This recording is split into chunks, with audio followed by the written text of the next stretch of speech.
wonderful, that, mate. Fuck off. No, I know what it is. It's one of your own players' versions. Actually, player one from when you played at Stamford Bridge, and I like it. It's very nice. And we've got I don't know, he's in camouflage tonight. You don't recognise him.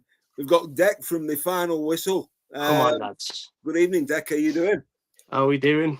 How are we? I'm good, mate. Tonight's going to be an interesting one because obviously, I don't want to touch on it too long, but I just want to get your thoughts on Liverpool's exit from the Champions League, which was not a surprise to me at all. Basically, no creativity, no idea, no identity. We've got a coach who's fucking clueless and players who don't want to play for him, for me. And the best game of the Champions League for me, the biggest shock was Barcelona going out, obviously. Yeah. To Atletico Madrid. Yeah. Arsenal, they did what they do, perked the buzz and drew 0-0, so they're in the semis. But I don't think they're going any further than that. I think Simeone's guys are going to knock them out. But I tell you what, I don't know about you two, but I'm licking my lips for this Bayern Munich PSG game. And it's a shame. It's a shame it's not the final, but at least we get to watch two great games. And you know what I've noticed? You know what I've realised this week after watching the Champions League? Just how poor the Premier League is. Because they keep saying it's the best in the world and all this palaver. Yet they're taking 20 seconds for a corner, 25 seconds for a throw-in. But when you watch that Bayern Munich Real Madrid game, look how the referee kept the game flowing. Whereas if in the Premier League, like the Arsenal game, for example, the ball was only in play 58 minutes.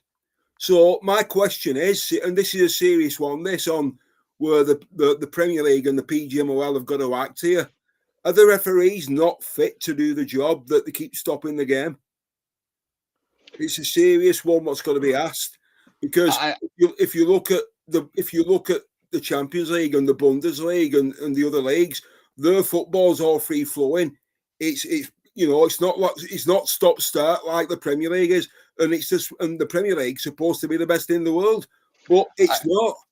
I think the difference between Premier League and most of the other leagues is that it's kind of evolved into something different. It takes more tactical, it takes more stamina and pressure and pace than the different leagues. That's why I think it's in that sense the best one, because you have to be at another level physically to compete in that league.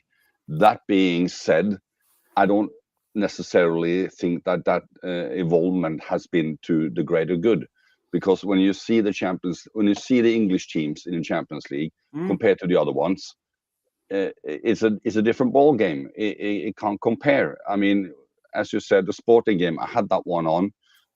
Besides when I was looking on the the Bayern Munich game, and it is two different type of games. It's one is football, and one is everything is tactical. Everything is tried to be controlling and planning and everything, and that kind of ruins the game.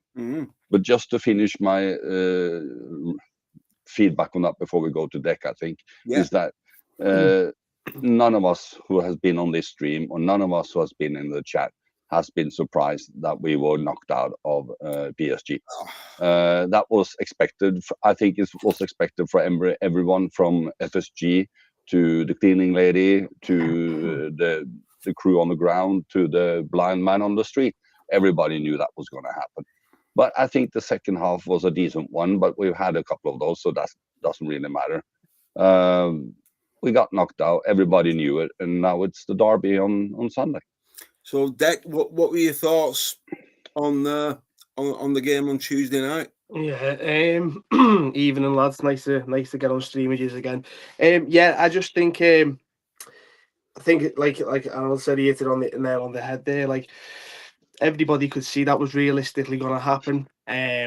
Before Barcelona 2019, I felt like excited. I felt like, but as the match was getting closer, you sort of get a little bit of a feeling. But with PSG, it was just, I think, because we didn't have that naivety that everything's going to be okay, which come from, as a Liverpool fan, that come from a Jurgen Klopp. Because we didn't have that sort of safety net in the back of our minds, subliminally in the back of our minds, where if they score, we'll score too, type of thing. That just weren't there for me with Paris Saint-Germain on Tuesday night, and I think we just have accepted it as a fan base. It was the last chance at a trophy, but when you see some of the teams and some of the ways we've lost football matches this season, it's just law of averages. It's going to happen because we're so shit, and that's just it. And the thing is as well, I mean, looking at I'm you know, I mean, yeah, I watched the game and I wasn't surprised with what I was seeing at all. But looking at it as a Liverpool fan and as a football fan, I think as a football fan, I think PSG, the way they defended on Tuesday night was absolutely outstanding. Yeah. They did absolutely everything to stop Liverpool conceding. I know we had chances and what have you, but when you look at how they play, right, they are the best team in Europe by a mile. I think PSG are the best team in the world. They're the best team in Europe by a mile. And defensively, they've been the best team for probably the last 10 years, right? And they've got the best coach in football, right? Yeah. Now, obviously, I'm not ruling Mr. Guardiola out, but Luis Enrique, what he's done at Paris Saint-Germain, the way he's transformed that team, has to be applauded, right? Now, I watched his press conference afterwards, and he said he enjoyed it. It was a really enjoyable quarter-final, two good teams, and he enjoyed the atmosphere as well. You know, I mean, yeah, the atmosphere was good, but I'm not being delusional here. Liverpool got what they deserved. And the thing is, this brings the curtain down on, obviously, two players, Andy Robertson and Mo Salah, who won't play for Liverpool in the Champions League again. But he also brings the curtain down on the Jurgen Klopp era now. Because here comes young Ben. If you want to, where's he gone? He's joined. I'm faster than you, although. Yeah, it's okay. You know, old age, mate. So that's what happens. But I think with going back to Liverpool, I think, yeah. The end of Jurgen Klopp sort of... Tuesday night brought the curtain down on the Jurgen Klopp era and Mo Salah. And I'll tell you one thing they proved to me, Mo Salah's legs have gone. They have gone completely. And when your legs go as a pro footballer, you don't get them back. There's no second chances. His legs have gone. Andy Robertson's going. Don't be surprised if McAllister goes and Alisson Becker goes in the summer as well. But I think Liverpool, I think we got what we deserved. We went out 2-0. And the team, obviously, we went out to the winners for me because I can't see anybody stopping PSG. But the thing is, Arne Slot now, we've lost 18 games this season in all competitions. And Brendan Rodgers was sacked after 16 defeats. Yet this fella's still in situ. And from like I said to already in the green room before we went live, from what I've read this week, Arne Slot will be the manager next season. And he is making plans for the summer because Richard Hughes is not going anywhere either. And if that turns out to be the case, I think, pardon my French here, but as a Liverpool fan of over 50 years, if these two are still in situ next season, I think Liverpool are fucked, regardless of who they spend and who they sign. Now, obviously, Ben, I just want your thoughts on Liverpool going out to PSG on the Tuesday night and what you actually thought, and where does Liverpool go from here?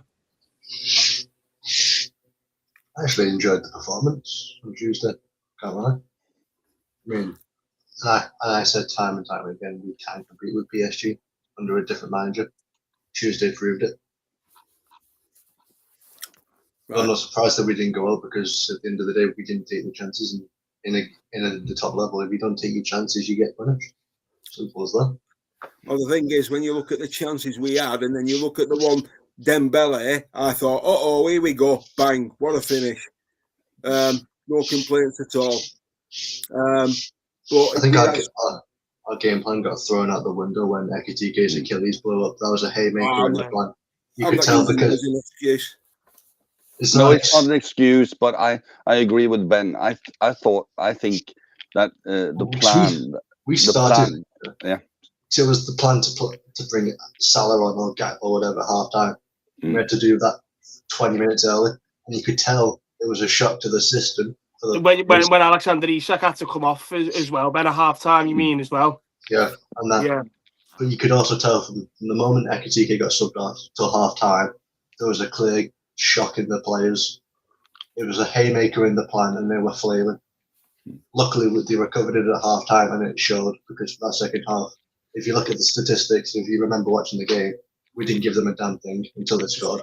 Stats don't win your football games, so I'm not really interested in stats. They don't mean nothing. No, but I agree with Ben, because I think the plan was to sub off Isaac at halftime and keep the pressing.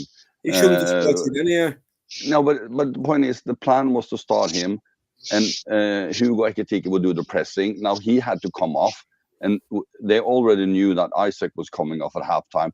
That kind of fucked up everything. I agree. It didn't help us. Yeah, but you know why it fucks up everything, because your coach. I think Ben's doing some house cleaning here, but the coach, in his pre-match interview, he gave his tactics away. He said Isak will only play 45 minutes, and the thing is, he shouldn't have started anyhow. He's not match fit now, and the thing is, he's the only striker you've got now, and yeah, Ekitike. It was as soon as he went down, I knew that was bad. And this is my thoughts on. I'll get your opinions in a minute, but this is just what I think now from this. And I know he's only young. Forget 2026. He's not going to play. He's not going to play in the World Cup. And I honestly think now he's not going to recover from this, because it's the worst injury you can have. It's the second worst. It is the second worst. No, it's the worst. No, you asked Mark Lawrenson, Ben, but you wouldn't have seen him play.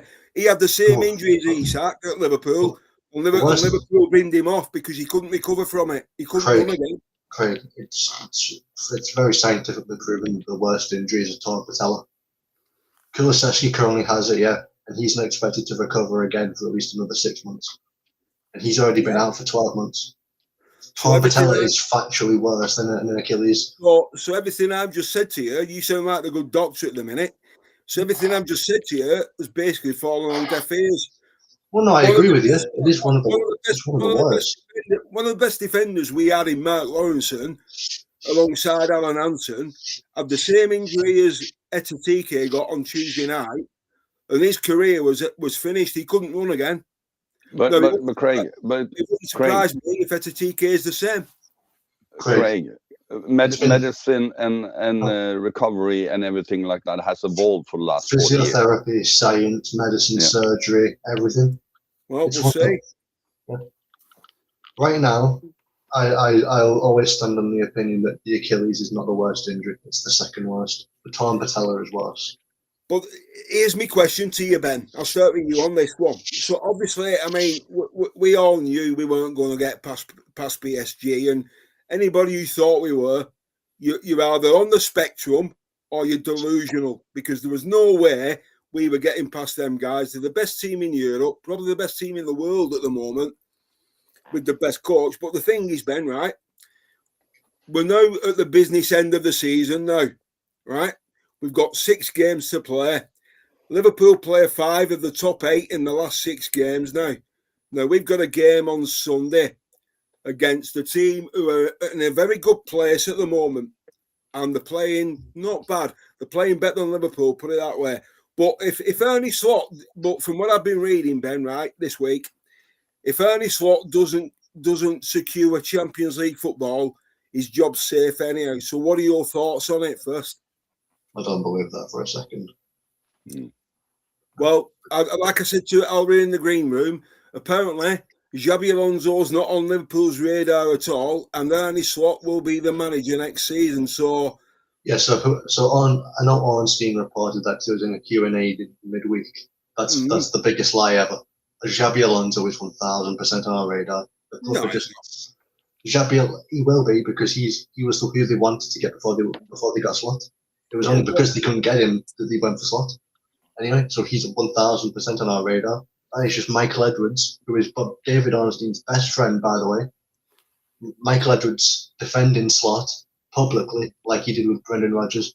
Guess who we played before? Guess who Brendan Rodgers played under pressure before we got sacked, despite having complete backing?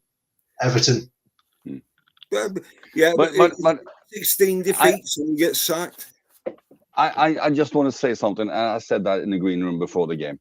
I am sick and tired of all these rumors. We have heard talk about players coming in, players leaving, players not coming in, players not leaving, managers linked here, manager linked there, Slot staying, Slot's out, Slot staying. It changes for every second. And this information overload of people in the know, or people reporters having sources or friendship or whatever it is. I'm sick of tired of talking about who's going to manage our next season. I really don't care anymore. Now, I mean, we will find out who is going to manage us. If it is because we don't get top 5, or it is like because we get top 5, I don't give a shit.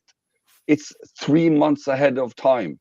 And I've heard about this now since we started shitting in September. I'm tired of, guys. I really am tired. Yeah, so what are your thoughts on it, Deck? Because obviously Ernie Slot, he's come out and said this morning that in the summer, before Liverpool can buy anybody, we've got to sell better players. There's no logic behind that at all. No. We seen David Ornstein, journalists like that, James Pearce. I'm sure there's a bunch of other journalists coming out with things like on X, especially, that I see, but probably other social media as well. You know, how PSG and Man City, these games are going to be the deciding factor, or a key deciding factor in how FSG move forward when it comes to Slot and looking for a new manager replacing him. They are like massive games that will play a huge part in that. We then lose both of them games, and then soon after, those same journalists are coming out and with the same spiel of, well, you know, FSG thinks Slot can turn it around, blah blah blah. We see it week in, week out. It changes week in, week out. For me, you know, the one thing that pissed me off today, I seen that, you know, and you take all this with a pinch of salt because they are rumours, but that it doesn't even matter if we get Champions League football next season. FSG will keep Slot till the end of his contract in 2027. I just think it's bizarre. We then go on to the Hill Dickinson on Sunday. Yeah. You know, it's the earliest kickoff. We don't really like to get up for them earlier kickoffs. You know, 12:30, 2 o'clock kickoffs. Yeah. And Everton are probably going to come out fighting really, really hard because it's the first derby at their new grounds, and I don't think Liverpool have got the mental capacity or physically have the energy with fitness issues, with players like Alexander Isak now being thrown in the deep end, etc. You know, people who aren't 100% up for it, to then go away from home to a hungry Hill Dickinson, where if they win, they move 2 points behind us. And they could then go on and finish above us next season if we don't start finding points. When we picked points up against Fulham, that was huge, because if we hadn't won that game, Everton would then go above us in the league or be level with points with us if they win this game on Sunday. So I don't see how we're going to even survive the first 45 minutes on the weekend. And if that's the deciding factor in Slot's job, I keep saying this to me. I'm sorry to go on, lads, but I keep saying, you know, if we lose this game, then that's it. Slot's out. I've been saying it since PSV 4-1. Yeah, well, the thing is, I mean, like you just said there regarding Everton, I mean, what are your thoughts for building up to the game on Sunday now? You know, are you optimistic? Are you confident, or could you not care less? Look, it's Everton. You know, you want to win. You want to win the derby, don't you? Especially away from home. But I just don't even. I don't even care. Like, at this point, I've run out of energy. I've run out of caring. I obviously would really want to get top 4, top 5, and if we don't, I think it's just like the final nail in the coffin for me. But look, I'm a Liverpool fan. I'm always gonna back the boys, and I'm always gonna get up for it. I revolve a lot of my life around football, and when it comes to social media and what I do, just personally, watching the match, whatever. But it's just like even for someone like myself, I can't get myself up for it. But I want to win the game. I'm excited. I'm excited, to go and try and see if we can do something against Everton. If it was any other Premier League game, I'm just sure I didn't care when we beat Fulham that much. Do you know what I mean? It was huge for the points, obviously, but the raw emotion's just not there, mate. Bennett, how are you feeling for the build up to Sunday? Are you looking forward to it? Are you optimistic? Are you hopeful, or are you realistic? Well, you're always going to be hopeful for a derby, aren't you? If you go into a derby with a defeatist mindset, then what are you doing? Like, be serious. You can be realistic, but you can also not be defeatist. Yeah. I'm not going to sit here and say Everton are going to steamroll us, because my pride as a Liverpool fan is simply too big. Craig, you might not do that because you'll say, because in the name of realism and whatnot, and because you've seen it all and whatnot, and I understand that, fair enough. But I'm young, I'm passionate, and I'm hopeful, and I'm very hopeful. I'm not knocking your passion, and I'll never knock anybody's passion for Liverpool, but I'm just basing mine on what I've seen in the last 6 months, to be honest with you, because if you look at the money that Liverpool have spent in the summer, which everybody else keeps banging on about, right? We did spend a lot of money, but the football has been absolutely awful. But I'm not gonna say what I think yet on the day. All I will say is, in all my lifetime, right, for a Merseyside derby, this is the first time ever I can't get excited for it at all. I can't. I've just been drained. They've sapped all the energy out of me. Alred, what are your thoughts on the build up for the game on Sunday, and how are you feeling about it? Optimistic, realistic, or dreading it? When it comes to Liverpool these days, I shut down. I really don't care anything between match days. But match day comes popping along. I get the feeling. I get the hope. I get, it's match day. And that happened against Fulham. It happened against PSG. And it's going to happen on Sunday as well. But the point is, I shut down in between the games because I really don't care about all the noise. It's draining everything, and that's what I said. What I said about Slot and the players and transfers. It is draining because you've been linked to every player available. You've been linked to every manager, and thinking. And one thing I have to say, thinking that our club is run on, if you lose that one, you're out. I mean, come on. There's a bigger plan of that. If you come to a certain point, it's because you've lost 18 games before the Everton game. It's not the Everton game that kicks you out. It is the total of everything. So I shut down between every game. I've shut down since Tuesday, and I kind of semi-woken up now because it's a stream, and it's going back in hibernation until Sunday. And Sunday, the joy is back. Okay, so sticking with you for a moment, Alred. So on Sunday, who's it a bigger game for, Liverpool or Everton? Being honest, just an honest question. Who's it a bigger game for? If you take away the points, if you take away everything, it's a bigger game for Everton because it's the first game at the new stadium against the biggest rivals they have. It's more important for them to win that than it is for us. But if you counter in all the points and everything, blah, blah, blah, it's hard to say. But for them to win the first home game at that ground is more important. So who do you make favourites for the game on Sunday then? Everton or Liverpool? Of course, Liverpool. Okay. I support Liverpool. I don't give a fuck about the Blue Dwarfs. Ben, same The questions to Smurfs. you. Same questions to you, Ben. Who's it a bigger game for? David Moyes and Everton, or Ernie Slot and Liverpool? And who do you make favourites? I don't think you can really say it's bigger for anyone. It's massive for both clubs, like every derby, really. Like at the end of the day, they won't want to lose the first Hill Dickinson Merseyside derby. At the same time, we're going to want to win the first Hill Dickinson Merseyside derby. Okay, So you can't really judge who's. I've got a question for you, Ben. Right. So obviously you've seen what we've watched, right? So you're not in a bubble like the rest of us. You're not in a bubble. You've seen the football we've been serving up. Are you confident that Liverpool? I mean, I'll take a point now, to be honest with you. But are you confident Liverpool can get a result on Sunday? Like you said, we've seen what we've been doing for the last 12 months now. But in derbies, stuff like that goes out the window. Like, it doesn't matter who's playing the better football, who's got more wins in the last month. It's now or never kind of thing in derbies. So I can't. I'm going to do a bit of an hour again. I can't really predict who's the favourites because it's unless like it's a David and Goliath kind of derby like it is for I don't know, like it used to be with the Liverpool and Everton a couple of years ago in the club. Then you can't really make a thing for it. Well, I mean,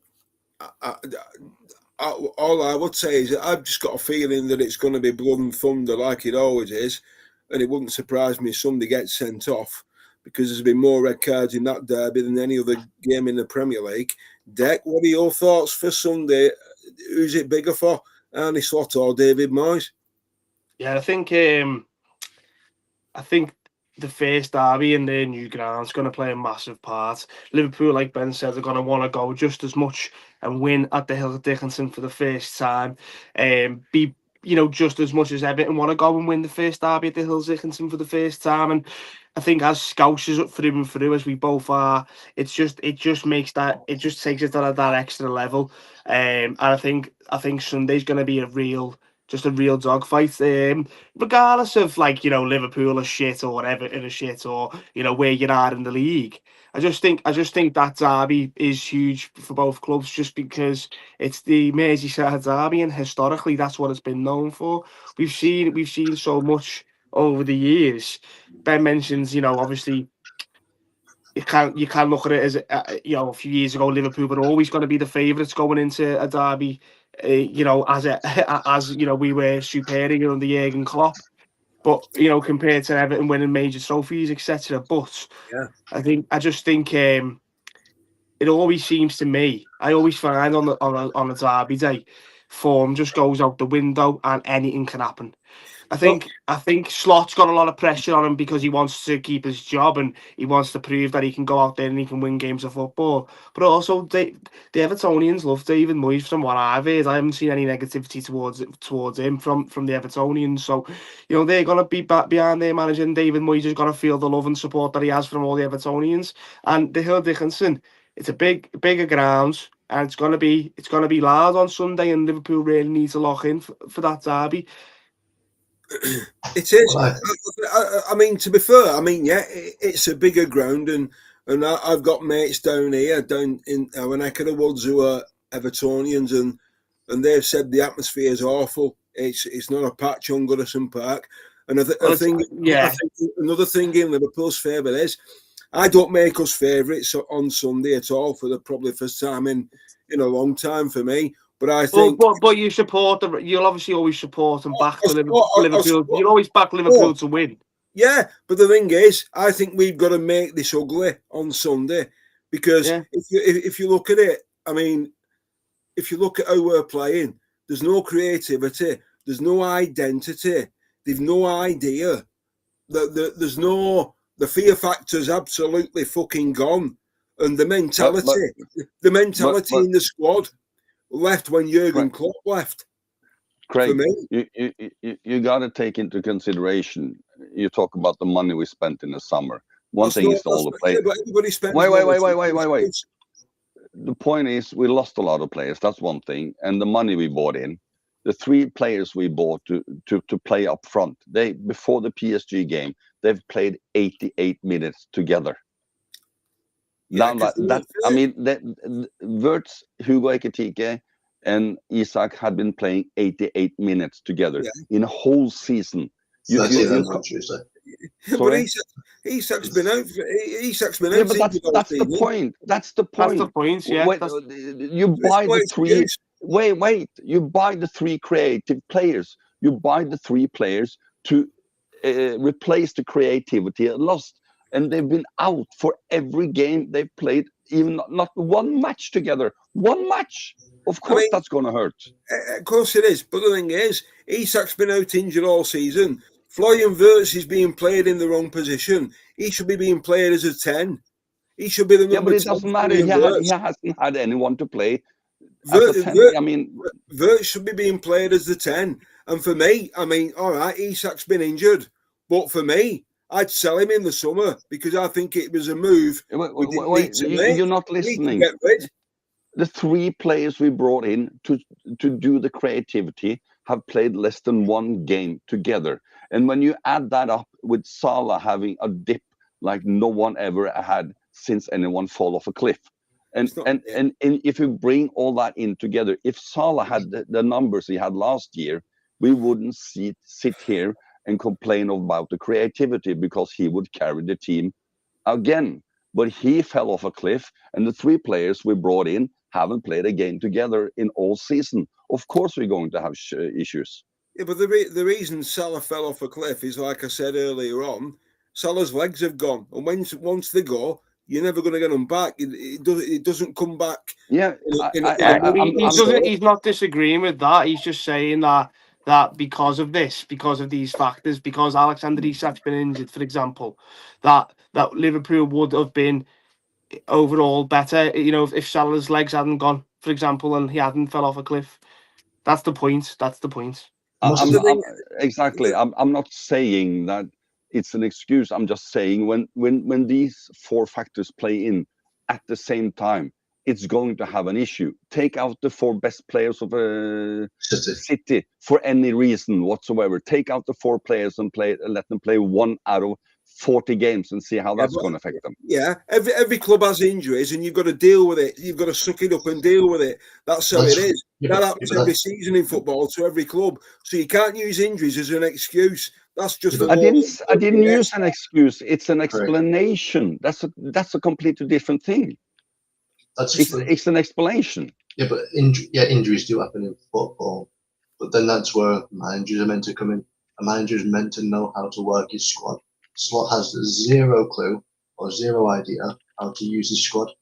He's had. How can you go from managing the squad last year and just making little tweaks and then having no clue whatsoever for the rest of the 12 months? That's what he's trying to say. This season, Slot has definitely had a good enough squad of players to go on and not lose 4-1 to PSV or 3-0 to Forest. He's had Naoni, who's been positive every time he's played, on the bench when he should have been in the under-21s if he wasn't going to be starting. He's had Rio on the bench, who's been better than Gakpo, who should be starting striker for the rest of the season now, in my opinion.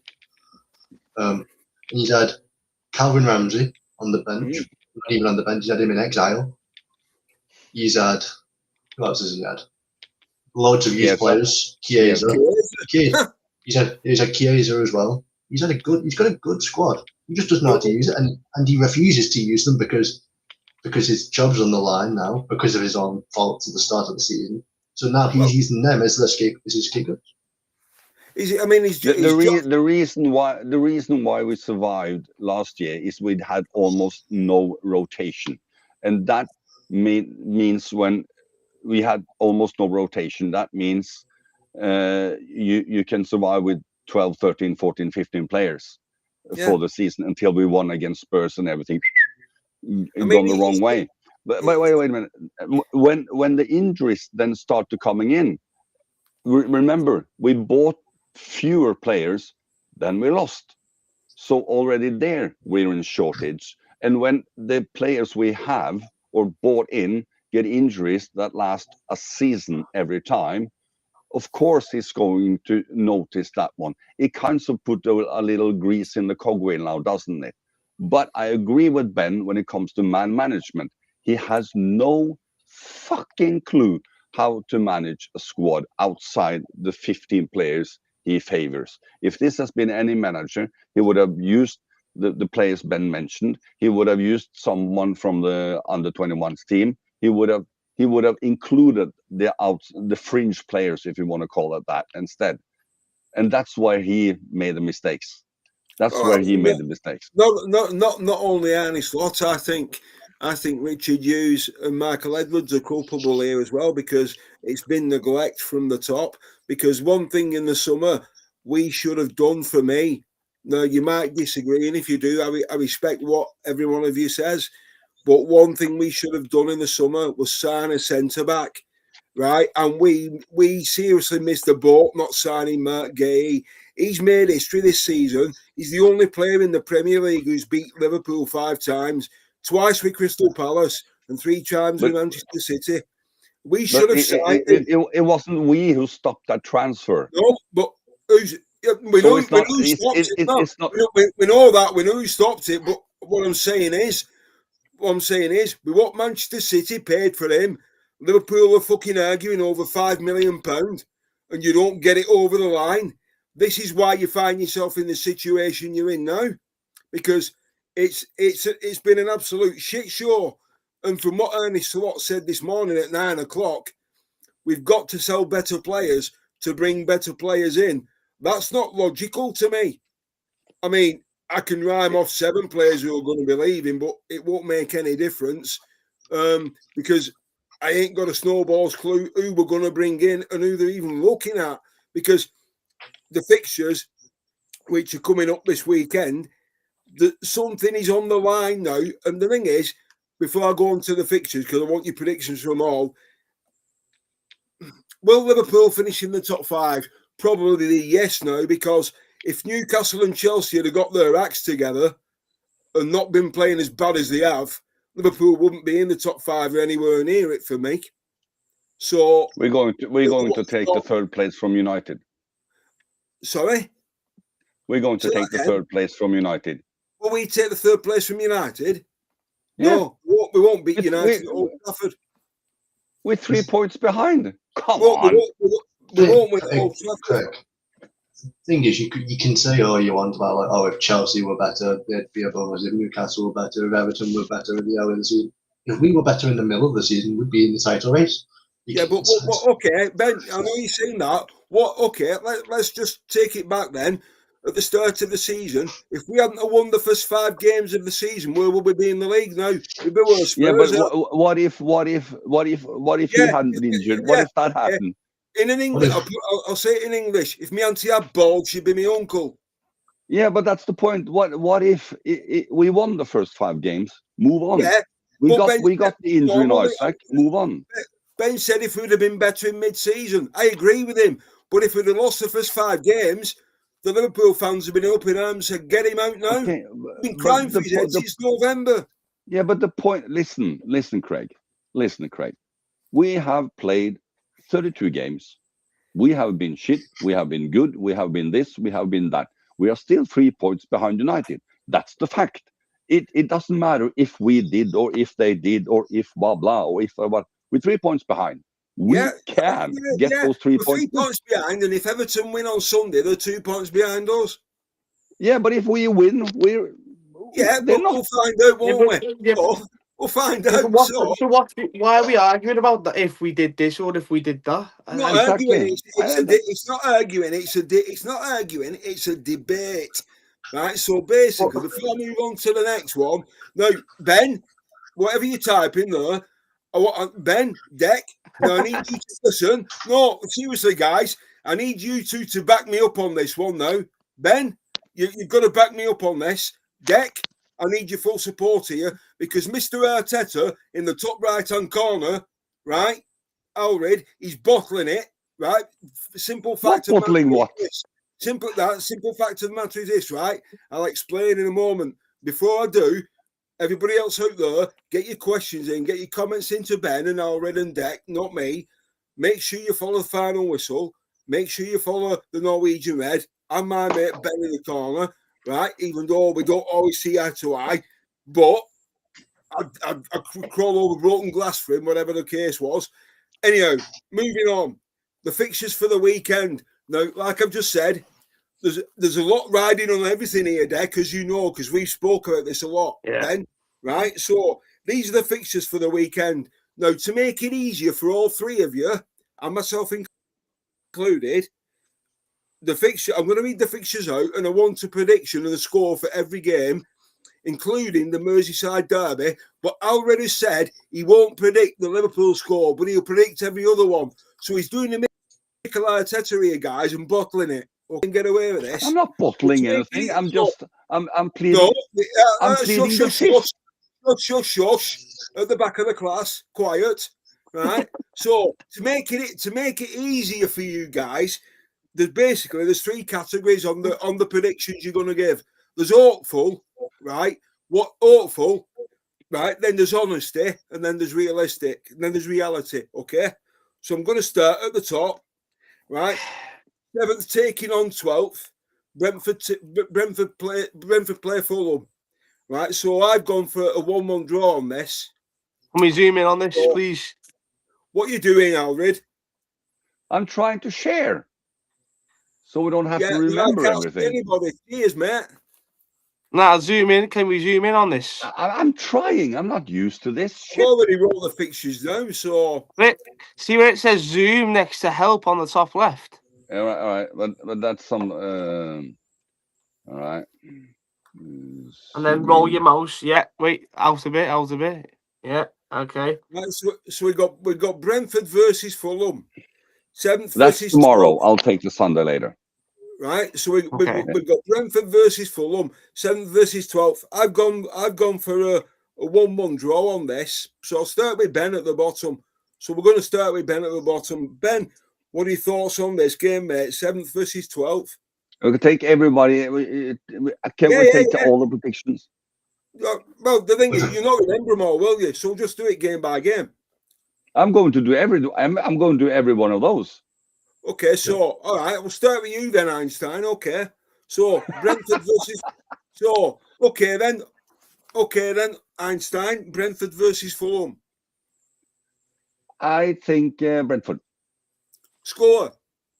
All right, 2-1. Yeah, I need a score prediction, not just a prediction of you think. I want a score prediction on every game. Yeah, 2-1. Leeds versus Wolves. 1-0. 2. Leeds. Okay. Newcastle Bournemouth. 2-1. Newcastle. Tottenham Brighton. 2-1. Tottenham. Oh, right, really? Chelsea Man United. 5-2 to the Chelsea. 5-2 Chelsea. Yeah. Right, okay. They both suck, and we're going to get past United. So yeah. Okay. Aston Villa Sunderland. Oh, let the others take. Let the others take. Deck. Brentford Fulham. I think that's going to be a 1-1 draw. Leeds United Wolves. 2-0 Leeds. Newcastle Bournemouth. 2-2. Tottenham Brighton. I think the Zerbi's going to come back and smoke his old team, so I think it's going to be 1-0 to Tottenham. Yeah. Chelsea Man United. I think Chelsea are going to have a little bit of a bounce because they've been really shit. So I'll say 3-1 to Chelsea. Okay. Ben, Brentford versus Fulham. I'm going to go 2-0 Fulham. Leeds United Wolves. 3-0 Leeds. Newcastle Bournemouth. 3-1 Bournemouth. Tottenham Brighton. 1-0 Brighton. Chelsea Man United.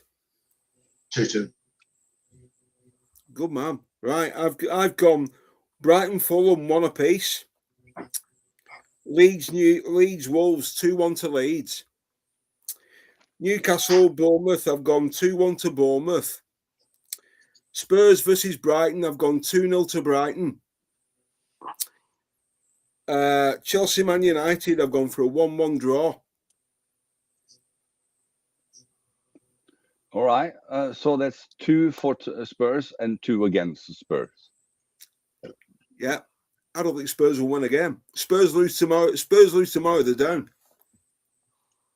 Yeah, but they're not. I'll get the Sunday up games up now in a minute. Is being closed. Sunday's fixtures. After we've done these predictions, do you want to do a quick lineups for the derby? And then... Yeah. Let's see if excluding injuries. Wait, let's see if I can share the Sunday games as well. I can tell you the games of Sunday. Yeah, I know, but it's easier not to forget it when we're sitting here. That's why. Why can't I do that one now? Do you want me to screen share? I've got the fixtures up right now. Okay, you share it. It's easier because if you go to Deck or Ben or anyone before me, I forget who was the first one. So that's why I'm doing this. Not because you're doing anything wrong, Craig. It's just because I'm fucking old. If that makes you old, what am I, a dinosaur? Yeah. I respect you, Ben. I respect Ben for using FOTMob as well. Yeah, Ben, you have it on your phone as well. Yeah. I love FOTMob. Can you zoom in a little bit?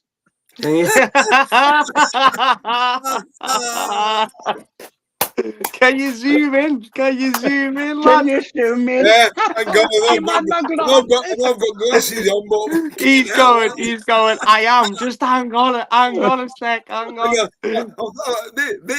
This is sponsored by Specsavers. Can you zoom in?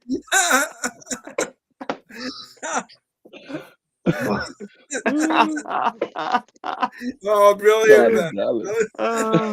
Like, actually, can we zoom in at all? No. Yeah, can you zoom in? No. Oh shit! I can't even see that thing.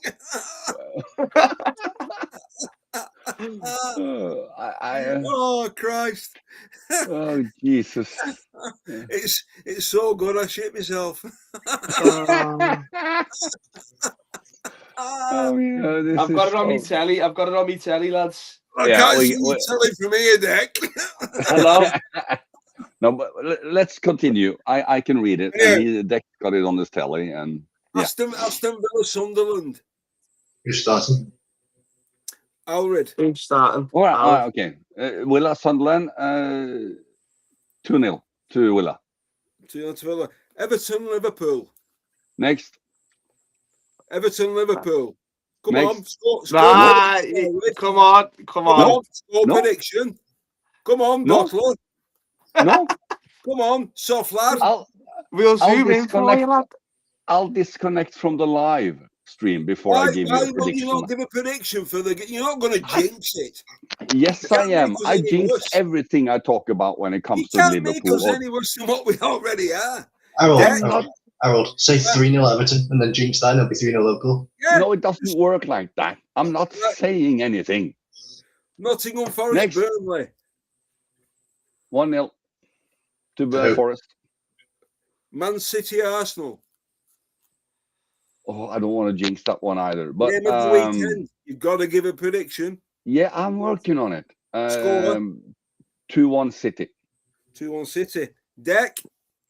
Let's go. Aston Villa, Sunderland. I think Villa win 2-1.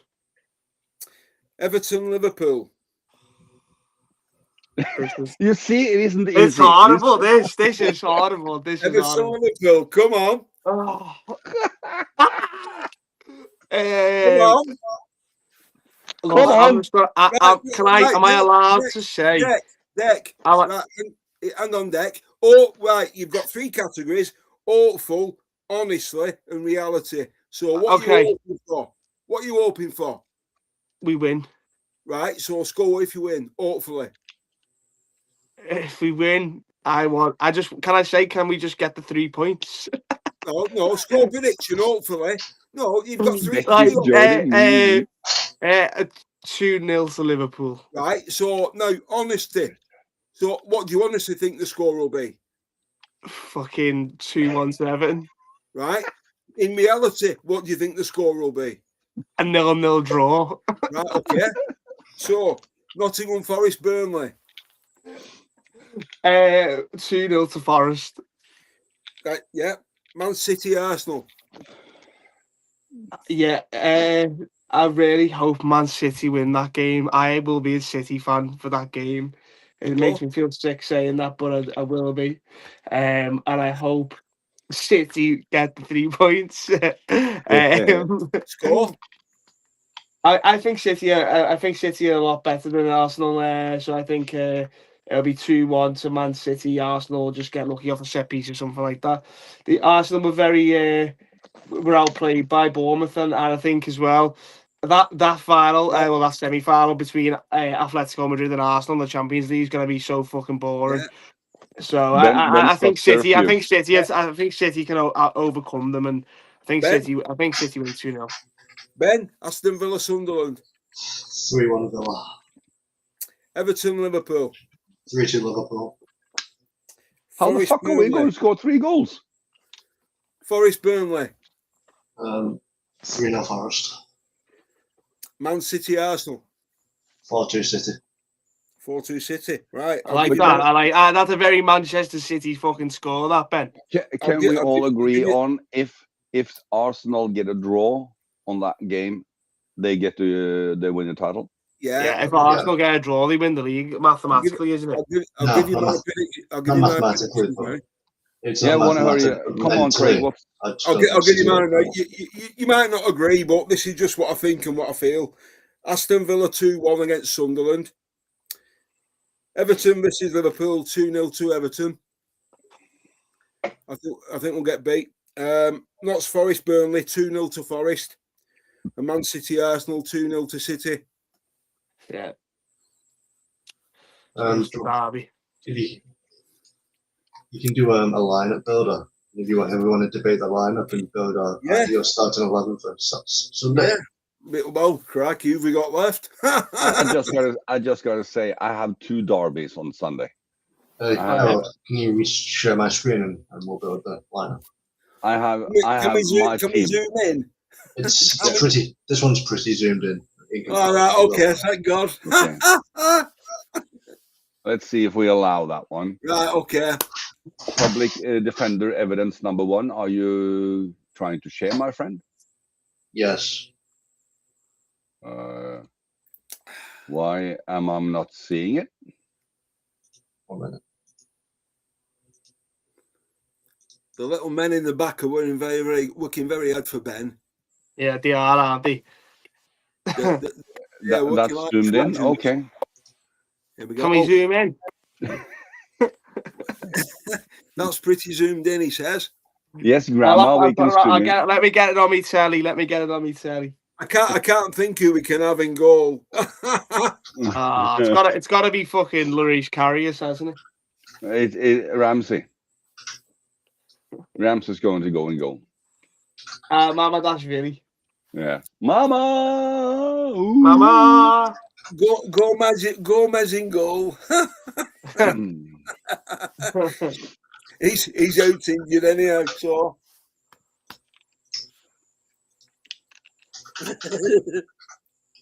I think Ben knows. We know all the normal guys. Well, I hope he's not put Frimpong at right back because he's shite. There's no one else to play there. Gomez has been ruled out. Is Gomez already ruled out? Yeah. Yeah. Oh, for fuck's sake. Well, then he doesn't have a choice now, does he? He won't play Calvin Ramsey. He won't play Calvin Ramsey there. No. He'll probably play me in front of him. I wouldn't start Kirk as either. I'd play Andy Robertson on Sunday. Robert's like Gavin Birch and McAllister. Or Curtis Jones. Put in Kunas. I'd fucking Trey Naoni, get him in. I agree. Yeah, Why not? Yeah. It can't be any shitter than what we already are. I wouldn't play Curtis Jones either. So I think McAllister's going in the summer, so I think McAllister's he's too old. He's getting on a bit. He's only like 28 though, 29, isn't he? Yeah, he's gone. So's but Curtis he's never Jones. had the legs anyway for Premier Nah, League. he's never had the legs. He got the the look and the brain and the passion, and I mean the passing, but he doesn't have the legs. Reminds me of Thiago in that way, you know, Harold. Yeah, Reminds me of Jan Moby as well. Thiago was very like passionate in that, and like he Mm. was good on the ball and stuff, but his legs just went one day. Do you know what I mean? It's just, Okay, Ben. So what have you got here? You start in 11. Mamadashvili, Yeah. Frimpong, Kanate, Van Dijk, Kerkez, Szoboszlai, Jones, Florian Wirtz, Mo Salah, Cody Gakpo, Rio Ngamala. I think you're spot on, except Jones. I think he's going to play Berger, groundwork.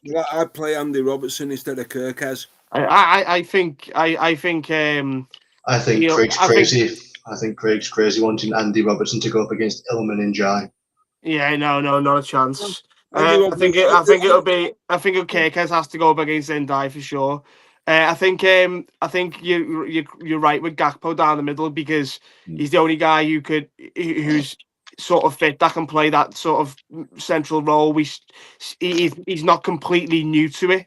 He done it slightly a little bit under Jürgen, a little bit, but it's his best role in the Premier League. If he wants to, So and Isak's nowhere near the level. I think Rio Ngamala is a fantastic choice on the left as well, Ben. Because I think Florian Wirtz playing in that 10 in front of Szoboszlai, and I would just swap Jones for Gravenberch. That's all I would do. Wirtz has to start at the 10. You can't. Yeah, Wirtz, and then Gravo and Szoboszlai behind him. I'll give you the reason for 1 second. Are you saying Wirtz plays off the left? Can I just point out, lads? Can I just point out why Ben's doing what he's doing? In the last 3 games we've played, Ernie Slott's played 3 different formations. So Ben, I still think Gravenberch could sit where Jones is. That's the only thing. My thing with that is Grav played a very intense 490 on Tuesday, and Everton are going to be very physical and very front-footed, and so you want to keep the ball. Gravenberch is not a good passer. He will not keep the ball. Jones will. But he's better at destroying the midfield for them. Yeah, and you could argue, Craig mentioning Andy Robertson, you could argue Robbo just because he started behind Rio Ngamala a bit more. It gives Rio a little bit more of that security safety net, sort of when he knows Robbo can come in on the overlap. We've seen it against Fulham. I would agree with a Robbo shout if the right winger we were playing on Sunday was not Ilman and Jai. Yeah, no, I agree. I think Kirkez starts simply because younger, quicker, keeps up with the likes of an NJ. Yeah. Like I mentioned just before as well, we see Robbo and Rio playing more than Kirkez and Rio. But yeah, it's Kirkez for me. The only player I would say would be Gravenberch, but you make a great point there why you would start Curtis Jones. I think can we all agree that McAllister doesn't start this game? I think Florian Wirtz is in that midfield with Szoboszlai. Yeah, but I mean there's another one I'd take out as well, but you're not going to agree with me, any of you. What? Salah. I'd take Mo Salah out because he's not got the legs. I'd start Federico Chiesa on the right there. Yeah, but that's not going to happen. There's no chance you winning that. I didn't ask for that. I just said I'd take Mo Salah out because he's not got it. I mean, how many more times do we have to keep fucking playing with 9 men every time we take the field when he's on? No one is disagreeing with you, Craig. I think we all agree. 10 men every game. What I would slightly disagree with there is if that's the right hand side behind it with Szoboszlai and Frimpong, you can cover for that lack of energy from Salah. Because them two, Salah and Szoboszlai and Frimpong have that pace, they have that energy. They will cover for him pretty well. And most of our best. And so I think maybe Slot is going to try the kind of 2 strikers again, like just a question because we have more control in the middle. Yeah, we have more control in the middle, but we don't have the physicality at all because McAllister's useless. Gravenberg's a Okay, loss. Ben, just a question here, Ben, right? If that's your starting 11, fair enough, no problem. Who have you got on the bench? Isaac, Chiesa, Neone,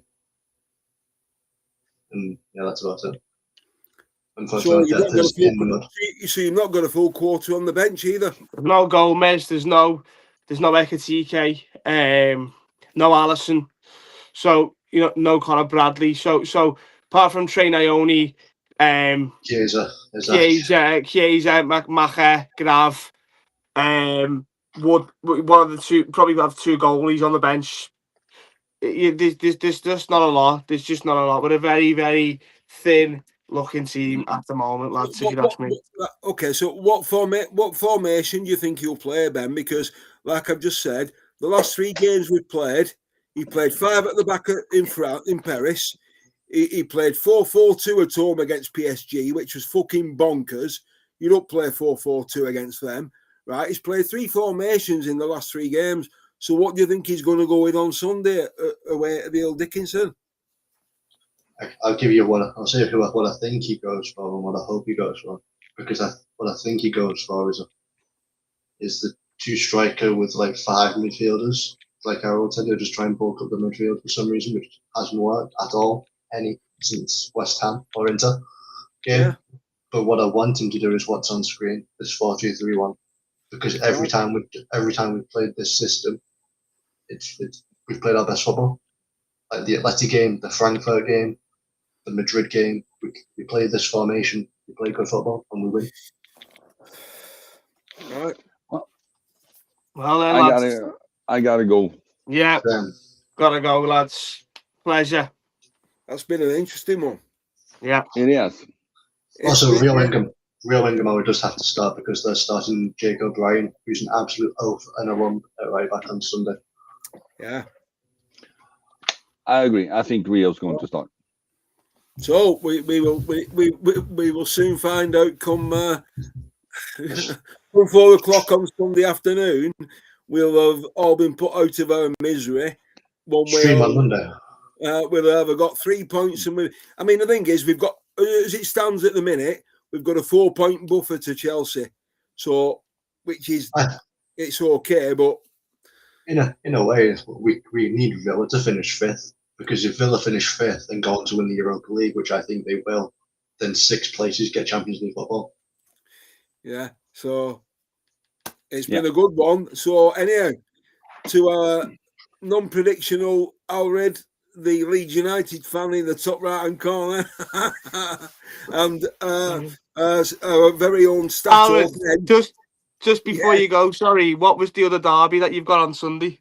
I got a derby, so I got to see the Liverpool derby on repeat when I go home because they play simultaneously.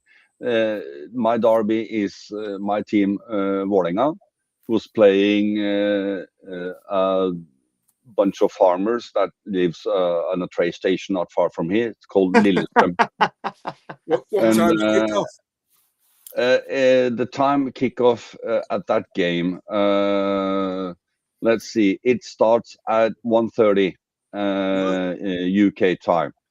So I'm not back before the start of the Mercy derby. So I have to. I won't send you any messages or tell you anything then. Exactly. Yeah. I mean, you can keep in a chat and everything because I'm not watching. We need to. What I've started to do is I mute the group now. Yeah. I mute the group chat when the match is on, lads. Yeah. So I'm when it comes to Sunday, you won't hear shit from me, and not because I'm not rude. That's because just let us know that you're okay. That's all I'm asking for. Yeah, but if anyone asks me any questions in those 6 hours or 5 hours or whatever this takes, they're not going to see me. I will post some images or some videos from that stadium for you guys to see because that's the derby. It's 16,000.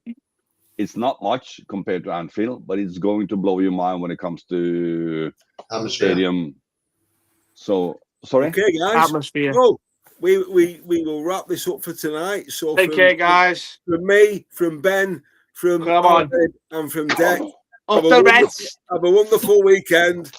Let's hope we get what we want from the old Dickinson, and the bitters can go for a swim in the Mersey afterwards.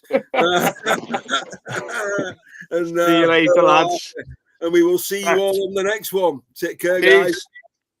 Bye-bye.